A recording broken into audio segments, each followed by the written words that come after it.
Hello नमस्कार दोस्तों, स्वागत है आप सभी का सत्या एक्सलेंट यूट्यूब चैनल पे। दोस्तों आज की जो वीडियो है फिटर क्लास चल रही है और आज की वीडियो हमारे दूसरे नंबर की वीडियो है। यदि आपने पहली वीडियो नहीं देखा तो इस वीडियो के डिस्क्रिप्शन में आपको लिंक दे दिया गया है, आप वहां से भी जाकर देख सकते हैं। तो चलिए दोस्तों हम आज का क्वेश्चन शुरू करते हैं।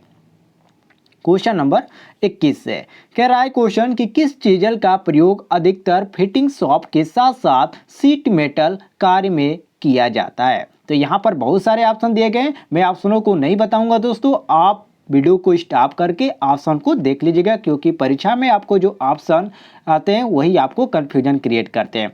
देखिए किस चीज यहाँ पर पूछ रहा है क्वेश्चन में कि किस चीजल का प्रयोग अधिकतर फिटिंग शॉप के साथ साथ सीट मेटल कार्य में किया जाता है। तो दोस्तों आपने सुना होगा ठंडी छेनी। जो ठंडी छेनी होती है उसको हम इंग्लिश में बोलते हैं कोल्ड चीजल, और ये जो होती है फिटर सीट मेटल कार्यों में अधिकतर प्रयोग में लाई जाती है। और इसकी जो पहल होती है 4, 6 और 8 की बनी होती है। और इसकी यदि हेड की बात की जाए कि कितने कोड पर इसको चेफर किया जाता है, तो ये आपका 10 अंश से 12 अंश के कोड पर इसको चेफर किया जाता है। और इसकी लंबाई की बात करें तो ये आपका 150 से 200 mm तक की होती है। तो इसको भी ध्यान रखिएगा। तो यहाँ पर क्वेश्चन के अनुसार हमारा सही हो जाता है ऑप्शन नंबर बी, बिल्कुल करेक्ट आंसर। क्लियर हो गया दोस्तों, आगे बढ़ते हैं हम। क्वेश्चन नंबर आते हैं 22 पे। कह रहा है क्वेश्चन कि कील को निकालने के लिए किस हैमर का प्रयोग किया जाता है। पहला ऑप्शन दिया गया ball pin, cross pin, claw hammer और स्ट्रॉ पानी। तो दोस्तों देखिए यहाँ पर आपसे बहुत ही इंपॉर्टेंट क्वेश्चन पूछा गया। देखिए जो क्लॉ हैमर होता है इसका प्रयोग अधिकतर बढ़ई द्वारा लकड़ी में से कील आदि निकालने के लिए किया जाता है। और इसका फेस समतल होता है और इसके बीच में एक झिरी जिसको हम ग्रूव बोलते हैं वो कटी होती है। तो यहाँ पर क्वेश्चन के अनुसार हमारा सही हो जाता है ऑप्शन नंबर सी, बिल्कुल करेक्ट आंसर। क्लियर होगा दोस्तों, आगे बढ़ते हैं। क्वेश्चन नंबर 23 पे कह रहा है क्वेश्चन कि चीजल किस धातु की बनी होती है। बहुत ही इंपॉर्टेंट क्वेश्चन है दोस्तों। देखिए जो छेनी होती है वो प्रायः कास्ट स्टील की बनाई हो जाती है। और यहाँ पर आपसे चीजल पूछ रहा है, तो ये आपका जो चीजल होता है ये एक प्रकार की कटिंग टूल होता है। और छेनियाँ ये दो आपकी कई प्रकार की होती है। पहला आपका जो हो जाता है कोल्ड चीजल और दूसरा आपका हो जाता है हॉट चीजल। यहाँ पर दो ही प्रकार की होती है, ठीक है, तो इसको भी ध्यान रखिएगा। तो क्वेश्चन के अनुसार यहाँ पर सही हो जाता है ऑप्शन नंबर बी, अर्थात चीजल किस धातु की बनी होती है, तो ये आपकी कास्ट स्टील की बनाई जाती है। इसको ध्यान रखिएगा दोस्तों, बहुत ही इंपॉर्टेंट क्वेश्चन है ये। आगे बढ़ते हैं हम क्वेश्चन नंबर 24 पे। यहाँ है दोस्तों क्वेश्चन नंबर 24। कह रहा है क्वेश्चन कि ठंडी चेनी के मुख्य भाग कौन कौन होते हैं। वेरी वेरी इंपॉर्टेंट क्वेश्चन है दोस्तों। देखिए जो ठंडी चेनी होती है इसके कई भाग होते हैं। पहला आपका होता है body, head, forging code, cutting edge, और एक और होता है आपका कटिंग कोड होता है। तो इस तरह दोस्तों ठंडी छेनी के यहाँ पर 5 भाग हो जाते हैं। और ठंडी छेनी का एक जो सिरा होता है ये कटिंग एज तथा दूसरा सिरा जो होता है ये आपका हेड कहलाता है। तो इसको भी ध्यान रखिएगा। तो यहाँ पर क्वेश्चन के अनुसार हम मारेंगे option number A, head, cutting edge और बॉडी, अर्थात यहाँ पर हम डी ऑप्शन बिल्कुल करेक्ट आंसर मारेंगे। क्लियर होगा दोस्तों, आगे बढ़ते हैं हम क्वेश्चन नंबर 25 पे आते हैं। यहाँ पर है दोस्तों आपका क्वेश्चन नंबर 25। कह रहा है क्वेश्चन हेड हैमर का आई होल का आकार होता है। तो देखिए हेड जो हैमर होता है इसका कार्य एक आकार के अनुसार हस्त हैमर कई प्रकार के होते हैं और इनका प्रयोग अधिकतर कहाँ पर किया जाता है, तो मशीन शॉप या फिटिंग शॉप में इसका ज़्यादा प्रयोग किया जाता है। और ये कास्ट स्टील और हाई कार्बन स्टील के बने होते हैं। तो इसको भी ध्यान रखिएगा। तो यहाँ पर क्वेश्चन के अनुसार हमारा सही हो जाता है ऑप्शन नंबर सी कि जो हेड हैमर होता है इसका जो आई होल होता है इसका जो आकार होता है वो आपका अंडाकार होता है। तो यहाँ पर हम सी ऑप्शन बिल्कुल करेक्ट आंसर मारेंगे। क्लियर होगा दोस्तों, उम्मीद है आपको कोई भी कंफ्यूजन नहीं होता होगा। और यदि आपको किसी भी क्वेश्चन में कोई भी डाउट होता है किसी भी प्रकार का, तो आप कमेंट में जरूर बताइएगा। चलिए हम आगे बढ़ते हैं। क्वेश्चन नंबर आते हैं 26 पे। कह रहा है क्वेश्चन निम्नलिखित में से कौन हेड हैमर का प्रकार है। यहाँ पर हेड हैमर का प्रकार पूछा जा रहा है। तो देखिए दोस्तों हेड हैमर का जो प्रकार है ये आपका 7 प्रकार का होता है। पहला आपका हो जाता है बॉल पिन हैमर, दूसरा आपका हो जाता है क्रॉस पिन हैमर, तीसरा आपका होता है सीधा पिन हैमर हो जाता है। और जो दोस्तों अगला होता है वो आपका है फ्लैट पिन हैमर। और पांचवा नंबर है घन, जिसको हम घन बोलते हैं। और छठवां नंबर आता है क्लॉ हैमर और सातवां आता है सॉफ्ट हैमर। तो इस तरह दोस्तों आपका कुल कितना हो जाता है, 7 हो जाता है। लेकिन दोस्तों यहाँ पर आपको ऑप्शन में दिया गया कितना, तो यहाँ पर ऑप्शन में आपका 1 2 3 ही दिया गया है। तो यहाँ पर दोस्तों यहाँ पर हम मारेंगे ऑप्शन नंबर डी, अर्थात यहाँ पर जो ऑप्शन में दिया गया ऑप्शन नंबर डी के उपयुक्त सभी। हालांकि दोस्तों इसमें आपका 3 ही दिया गया है, लेकिन ये जो आपके प्रकार होते हैं ये आपके 7 प्रकार के होते हैं, तो इसको आप ध्यान रखिएगा। चलिए हम आगे बढ़ते हैं क्वेश्चन नंबर 27 पे। क्वेश्चन नंबर 27 देखते हैं दोस्तों। कुछ लोग इसका आंसर भी दे रहे हैं कमेंट में, बहुत ही अच्छा है। चलिए क्वेश्चन देख लेते हैं। कह रहा है क्वेश्चन की निम्नलिखित में से पेचकस का कौन सा भाग है, सैंक, ब्लेड, हैंडल या उपयुक्त सभी। तो दोस्तों पेचकस, आपने स्क्रू ड्राइवर का नाम सुना होगा, उसी को हम बोलते हैं पेचकस। और इसका प्रयोग भिन्न भिन्न आकार के हेड लाइन वाले स्क्रू को खोलने के लिए, कसने के लिए किया जाता है। और ये जो पेचकस होता है ये आपका 4 इसके भाग होते हैं। पहला आपका होता है हैंडल, दूसरा आपका होता है सैक, और तीसरा होता है ब्लेड, और चौथा आपका होता है फेरूल होता है। और जो पेचकस होता है इसका जो ब्लैक आपका कार्बन स्टील का बना होता है, जो इसका ब्लेड होता है किसका बना होता है, कार्बन स्टील का बना होता है। और इसके आगे वाले भाग को हम क्या बोलते हैं, पॉइंट या टिप भी कहते हैं, जो कि हार्ड एवं टेम्पर की किया जाता है। तो यहाँ पर क्वेश्चन के अनुसार हमारा सही हो जाता है ऑप्शन नंबर डी, बिल्कुल करेक्ट आंसर की उपयुक्त सभी। भले ही दोस्तों यहाँ पर हमारा 3 ही दिया गया, लेकिन मैं आपको बता देता हूँ यहाँ पर 4 होता है। कौन सा, हैंडल, सैक, ब्लेड और फेरोल। तो इसको भी ध्यान रखिएगा, यहाँ पर आपका फेरोल नहीं दिया गया है, इसलिए हम मारेंगे ऑप्शन नंबर डी, बिल्कुल करेक्ट आंसर। उम्मीद है दोस्तों आपको समझ में आ गया होगा। चलिए हम आगे बढ़ते हैं क्वेश्चन नंबर 28 पे। कह रहा है क्वेश्चन कि पेचकस का साइज व्यक्त किया जाता है। जो पेचकस होता है दोस्तों उसका साइज किसमें व्यक्त किया जाता है। वेरी वेरी इंपॉर्टेंट क्वेश्चन है। देखिए जो पेचकस होता है इसको हम क्या बोलते हैं, स्क्रू ड्राइवर बोलते हैं, मैंने आपको पहले भी बता दिया। और इसका जो साइज होता है इसकी सैंक की लंबाई तथा पिट की चौड़ाई द्वारा व्यक्त की जाती है। और पेचकस की सैंक किसकी बनी होती है, तो हाई कार्बन स्टील की बनी होती है। और इसकी ब्लेड हार्ड एवं टॉपर किया जाता है। ठीक है, इसको भी ध्यान रखिएगा। तो यहाँ पर क्वेश्चन के अनुसार हमारा सही हो जाता है ऑप्शन नंबर डी, बिल्कुल करेक्ट आंसर। क्लियर हो गया दोस्तों। चलिए हम आगे बढ़ते हैं क्वेश्चन नंबर आते हैं 29 पे। कह रहा है क्वेश्चन कि रिंच कितने प्रकार के होते हैं। जो रिंच होता है दोस्तों ये कितने प्रकार के होते हैं, तो ये मैं आपको बता देता हूँ। रिंच जो होते हैं ये 6 प्रकार के होते हैं। कौन से होते हैं, पहला आपका जो होता है स्क्रू रिंच हो जाता है, दूसरा आपका होता है मंकी रिंच हो जाता है, तीसरा आपका पाइप रिंच हो जाता है, चौथा आपका चेन रिंच हो जाता है, पांचवा आपका स्ट्रेप रिंच हो जाता है, और छठवां आपका रैचेट रिंच हो जाता है। तो इस तरह आपका 6 हो जाते हैं। और यहाँ पर ऑप्शन में हमारा दिया गया कितना, ऑप्शन नंबर डी 6 हमारा दिया गया है। तो इसलिए हम मारेंगे ऑप्शन नंबर डी, बिल्कुल करेक्ट आंसर। क्लियर होगा दोस्तों, उम्मीद है आपको कोई भी कंफ्यूजन नहीं होगा। आगे बढ़ते हैं हम क्वेश्चन नंबर आते हैं 30 पे। कह रहा है क्वेश्चन निम्नलिखित में से कौन सा निश्चित स्नैपर है। वेरी वेरी इंपॉर्टेंट क्वेश्चन है दोस्तों, ध्यान से देखिएगा, क्वेश्चन बहुत ही इंपॉर्टेंट है। यहाँ पर ऑप्शन में आपका बहुत सारे ऑप्शन दिया गया है, जैसे कि सी स्नैपर, और यहाँ पर दिया गया है एलन की, और यहाँ पर कॉम्बिनेशन स्पैनर, और यहाँ पर उपयुक्त सभी दिया गया है।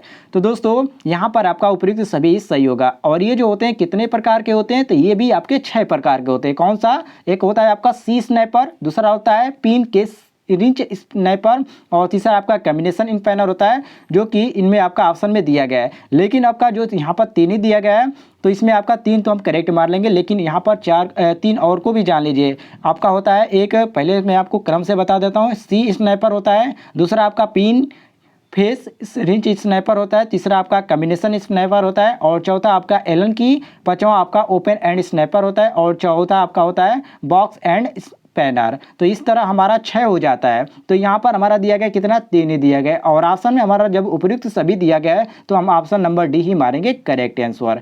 क्लियर हो गया दोस्तों। चलिए हम आगे बढ़ते हैं क्वेश्चन नंबर 31 पे आते हैं। कह रहा है क्वेश्चन, यहाँ पर देख लीजिए, कह रहा है कि बाजार में उपलब्ध मूल कच्चे पदार्थ को उपयोगी वस्तु में बदलने के लिए धातु को इनमें से किसकी सहायता से हटाया जाता है। तो दोस्तों बाजार में जो उपलब्ध मूल कच्चे पदार्थ होते हैं उनको उपयोगी वस्तु में बदलने के लिए उनको विभिन्न स्थानों पर कर्तन करके अतिरिक्त धातु को हटाया जाता है।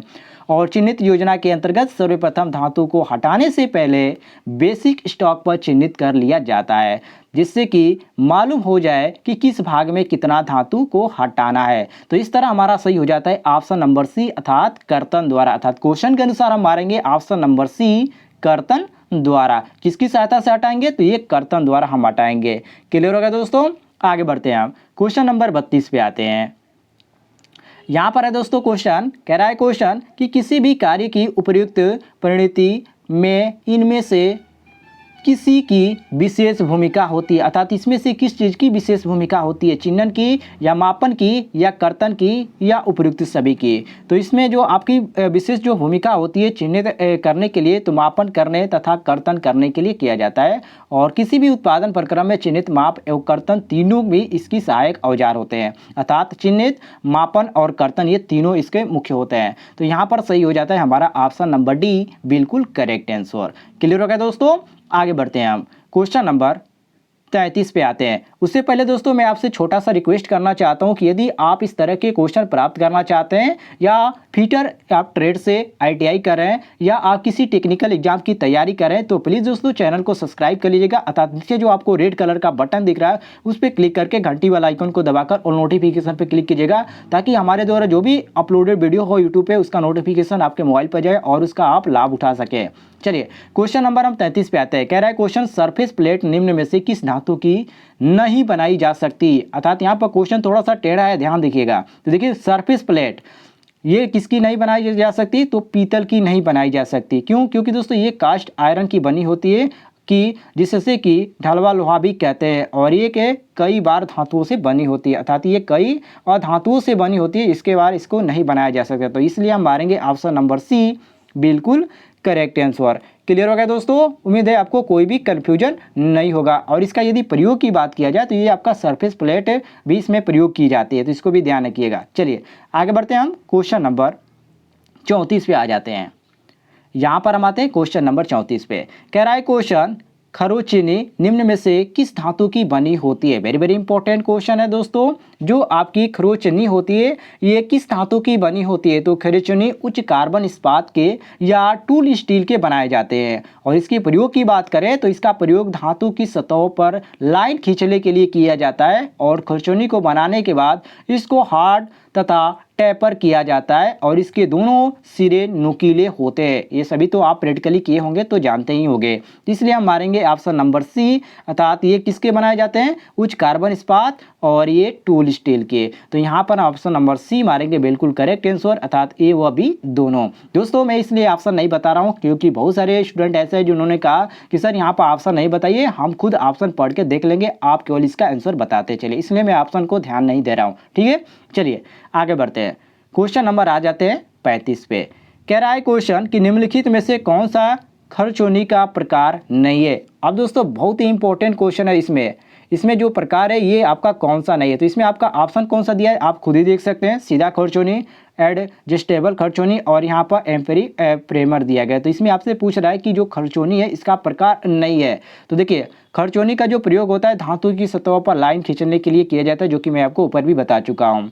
और ये जो प्रकार के होते हैं ये कितने प्रकार के होते हैं? ये आपके 4 प्रकार के होते हैं। आपका होता है एक पूरा, पहला हो जाता है मूड़ा खरचोनी, दूसरा आपका सीधा खरचोनी और तीसरा आपका ऑफसेट खरचोनी हो जाता है और चौथा आपका एडजस्टेबल खरचोनी हो जाता है। और इन चारों में से जो आपका नहीं दिया गया है वो आपका डी दिया गया है, एम्परी पेपर, जो कि यहाँ पर क्वेश्चन के अनुसार हम डी मारेंगे, बिल्कुल करेक्ट आंसर। क्योंकि इसमें पूछ रहा है कि खरचोनी का प्रकार क्या है? नहीं है, तो इसमें हमारा डी वाला नहीं है। क्लियर हो गया दोस्तों? चलिए आगे बढ़ते हैं हम क्वेश्चन नंबर आते हैं 36 पे।